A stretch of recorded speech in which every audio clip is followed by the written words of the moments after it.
Good morning, students. Today we will start our new subject polity.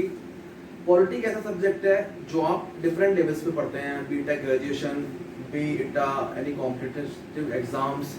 यहाँ specifically जो मैं polity लेकर चलूंगा वो चलूंगा for pre and mains civil service के लिए.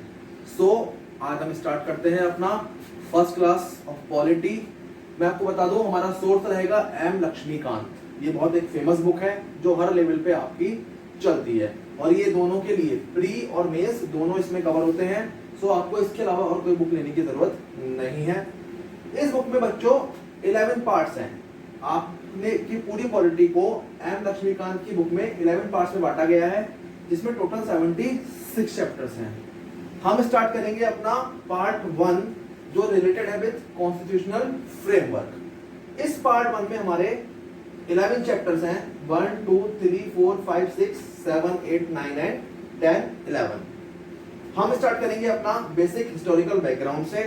देन हम पढ़ेंगे मेकिंग ऑफ द कॉन्स्टिट्यूशन, कैसे हमारा कॉन्स्टिट्यूशन बना. फिर हम पढ़ेंगे silent feature of the constitution, क्या हमारे कॉन्स्टिट्यूशन के साइलेंट फीचर्स हैं. फोर्थ में पढ़ेंगे प्रीमेबल ऑफ द कॉन्स्टिट्यूशन जिसमें आपको बताया जाएगा सार. कॉन्स्टिट्यूशन का एक पेज में सार दिया गया है, वो आपका प्रीमेबल में होता है जो आप हर अपनी गवर्नमेंट वेबसाइट पे देखते हैं. फिफ्थ में आप पढ़ेंगे यूनियन एंड इट्स टेरिटरीज के बारे में. सिक्स पढ़ेंगे आप चैप्टर में आप पढ़ेंगे सिटीजनशिप के बारे में. 7 चैप्टर कवर करता है fundamental rights of every citizen. 8 वाले चैप्टर में आप पढ़ेंगे डायरेक्टिव प्रिंसिपल्स. फंडामेंटल राइट्स के अलावा कुछ डायरेक्टिव प्रिंसिपल्स हैं जो हर एक पर्सन के लिए, हर एक सिटीजन के इंडिया के लिए मैंडेटरी है फॉलो करना. 9 चैप्टर में आप पढ़ेंगे फंडामेंटल ड्यूटीज क्या है सिटीजंस की. 10th में आप पढ़ेंगे कि कॉन्स्टिट्यूशन कैसे अमेंड हो सकता है, अमेंडमेंट ऑफ कॉन्स्टिट्यूशन के जरिए. और 11 चैप्टर में आप पढ़ेंगे बेसिक स्ट्रक्चर ऑफ कॉन्स्टिट्यूशन. तो इन 76 चैप्टर में से आपके 11 चैप्टर जो है वो आपके पार्ट 1 को बिलोंग करते हैं. बाकी जो रिमेनिंग चैप्टर्स हैं वो आपके अदर 10 पार्ट्स में रह जाएंगे, उनको हम बाद में कवर करते हैं. So let's our class with our first chapter of constitution framework that is historical background. So बच्चों स्टार्ट करते हैं हम अपना चैप्टर हिस्टोरिकल बैकग्राउंड. आपको पता है, आपको हम पहले पढ़ेंगे 1600 से लेके 74 तक के बारे में. बच्चों हुआ क्या, हिस्टोरिकल पर्सपेक्टिव पे हम जाते हैं. कॉन्स्टिट्यूशन जो है हमारा it's a mixture of different constitution of the world. हमारे कॉन्स्टिट्यूशन जो है उसमें कुछ चीजें इंग्लैंड के कॉन्स्टिट्यूशन से ली गई हैं, कुछ यूएसए के कॉन्स्टिट्यूशन से ली गई हैं, कुछ ऑस्ट्रेलिया के कॉन्स्टिट्यूशन से ली गई हैं, कुछ आयरलैंड के कॉन्स्टिट्यूशन से ली गई हैं. ऐसे हमारा जो कॉन्स्टिट्यूशन है वो it's a mixture of different constitutions of the world. हमने अपनी नीड के हिसाब से उस चीजों को एडजस्ट कर लिया है, मॉडिफाई कर लिया है. तो देखिए बच्चों 1600 में हमारे इंडिया में जो था British came to India. British लोग जो अंग्रेज लोग थे वो हमारे भारत में आए in the form of East India company. एक कंपनी बनाई उन्होंने ईस्ट इंडिया कंपनी के नाम से और 16वीं शताब्दी में वो हमारे इंडिया में आ गए with exclusive power of trading. केवल किस लिए आए थे वो, केवल ट्रेड करने आए थे. उनका कोई भी मकसद नहीं था हमारे ऊपर राज करने का. स्टार्टिंग में जब आए थे वो तो under charter granted by queen Elizabeth 1. जो इंग्लैंड की रानी थी क्वीन एलिजाबेथ 1, उन्होंने एक चार्टर के थ्रू स्पेशल चार्टर क्रिएट करके एक लॉ बना के उनको पावर दी थी ईस्ट इंडिया कंपनी को कि आप जाइए इंडिया में और एक्सक्लूसिव ट्रेडिंग कीजिए. तो 1600 से लेके और 1774 तक ब्रिटिश ने एक्सक्लूसिवली ट्रेडिंग एक्टिविटीज इंडिया में करी. ऐसे ही समय बीतता गया और साल आ गया हमारा 1765.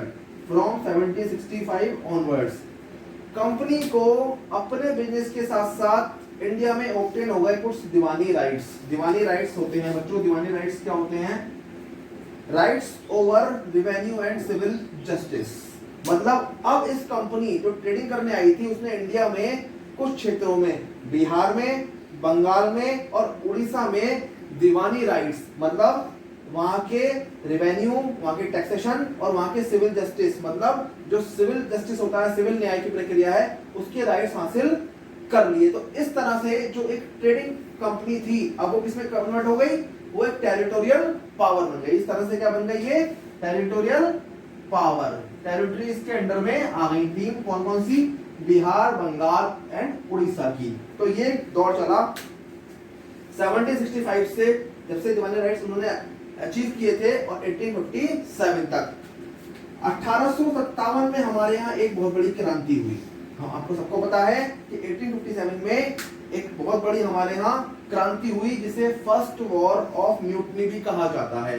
तो जब ये वॉर हुई तो इंग्लैंड वालों को सोचना पड़ा कि अब वो अगर इंडिया में उनको अपना राज करना है आगे, तो उनको इंडियंस को भी शामिल करना पड़ेगा अपने साथ राज में, मतलब फुली नहीं उनको, लेकिन कुछ पावर्स देनी पड़ेंगी। और 1857 के बाद 1858 से और टिल इंडिपेंडेंस 1947 तक जो राइट्स कंपनी के पास थे वो सारे के सारे राइट्स टेक ओवर कर लिए ब्रिटिश क्राउन ने, मतलब ब्रिटिश की महारानी ने। ओके, और 1858 में 1857 की म्यूटनी के बाद सारे के सारे इंडिया को गवर्न करने की रिस्पांसिबिलिटी किसके पास चली गई? कंपनी से हटके कहां चली गई? वो ब्रिटिश क्राउन के पास चली गई। और 1858 से लेके और टिल इंडिपेंडेंस तक British crown took direct responsibility of government. इस तरह से 1858 से 1947 तक ब्रिटिश ने डायरेक्ट रेस्पॉन्सिबिलिटी ली गवर्नमेंट की। कैसे ली ये अभी आप पढ़ेंगे आगे, ठीक है? कुछ एक्ट्स बना के, बहुत सारे एक्ट्स आएंगे, उन सारे एक्ट्स को हम एक एक करके लेंगे और उस एक्ट्स के माध्यम से हम अपना कॉन्स्टिट्यूशन पे पहुंच जाएंगे, सेकंड चैप्टर पे, जो हमारा मेकिंग ऑफ द कॉन्स्टिट्यूशन। अब बच्चों 1947 में हमारा देश आजाद हो गया। अब हमें जरूरत पड़ी कि हाउ, अब हमारा देश जो था वह छोटे छोटे प्रोविंसेस थे जहां पे बहुत सारे राजा महाराजा राज करते थे, तो कैसे गवर्नमेंट चलाएं, इसकी नीड फेल्ट हुई। तो सिंस इंडिपेंडेंस, जब इंडिपेंडेंस के समय से हमें नीड फेल्ट हुई, need for constitution suggested by MN Roy. एक पायनियर कम्युनिस्ट थे, ये अपने जमाने के एक मशहूर कम्युनिस्ट थे।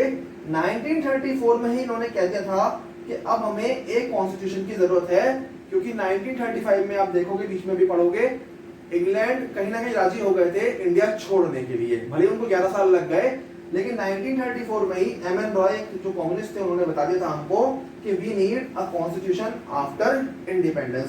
तो 1934 के बाद 1947 जब अंग्रेजों ने ये पक्का कर लिया कि उनको छोड़ के जाना है इंडिया, तो उन्होंने एक कॉन्स्टिट्यूएंट असेंबली क्रिएट करी on the demands of some Indians की डिमांड पे इंडियंस को स्वराज दिया जाए, उसके लिए उन्होंने कॉन्स्टिट्यूएंट असेंबली अपनी एक स्थापित करी इंडिया में 1946 में। और 4 सालों की कड़ी मशक्कत के बाद, बहुत सारी मीटिंग्स के बाद, बहुत सारी चीजों को परखने के बाद, इंडिया की टेरिटरी को परखने के बाद, इंडिया की कल्चर को परखने के बाद, इंडिया के लोगों की नीड्स को परखने के बाद, फाइनली हमें 26 जनवरी 1950 को कॉन्स्टिट्यूशन इंडिया को मिल गया।